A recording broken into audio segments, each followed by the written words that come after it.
Good evening, teacher. I am student Gabriela Jacqueline Patilima.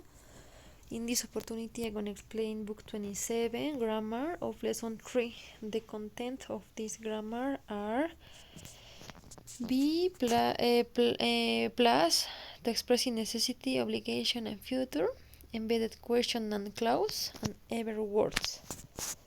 Let's start with the first grammar. Using be2. Be2 has the meaning of be required to, be supposed to, be scheduled to, have or has to. In resume, be2 has this meaning. In the past, we use be2 with was or were, and when we use be2 is also to express a future. Let's look some examples. The store is to open on Sundays. The president is to present a new project. Both sentences has a future meaning.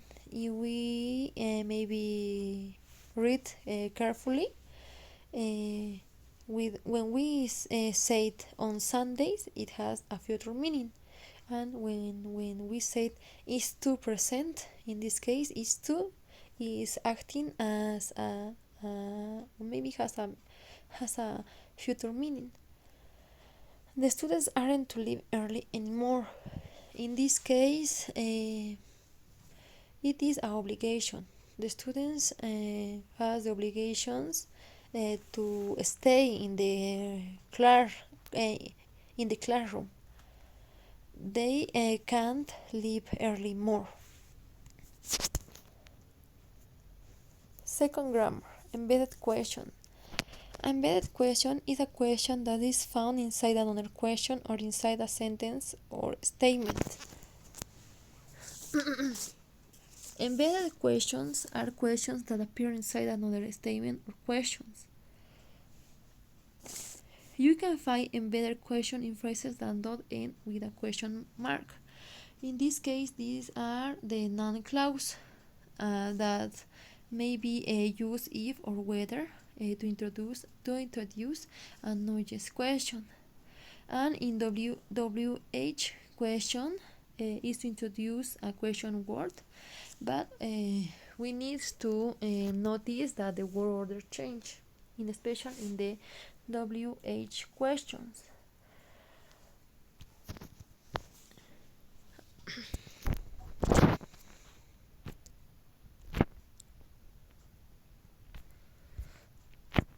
So why we use embedded question rather than the usual invert question formal?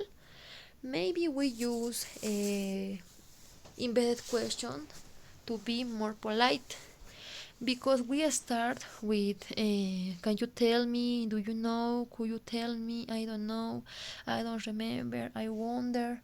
So this kind of words maybe make the statement, the question, or the sentences more polite. So how I said, the word order in WH question change, so we need to be careful in that. For example, can you tell me where was the bank? In this case is wrong. The correct order is, can you tell me where the bank is? And the same, do you know who was that man? This is wrong. The correct is, do you know who that man was? And so for a non-clause example in embedded could be, I don't know if he will call me, for example, or I don't remember whether he will call me, another example. And also we use a embedded question to give additional information, how I said with the last sentences.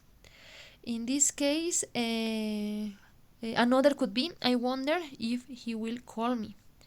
This expresses the intent or curiosity. And other use is for change from direct to indirect speech. An example could be invert. In invert question is what did you do yesterday? But in embedded question is she asked me what I did yesterday. If we notice, did it changed from direct to indirect speech. Ever words. Okay, when we maybe read a word that has ever, a WH question with ever, this ever give the idea of any. For example, whomever, whoever, whatever, wherever, whenever, whichever, however.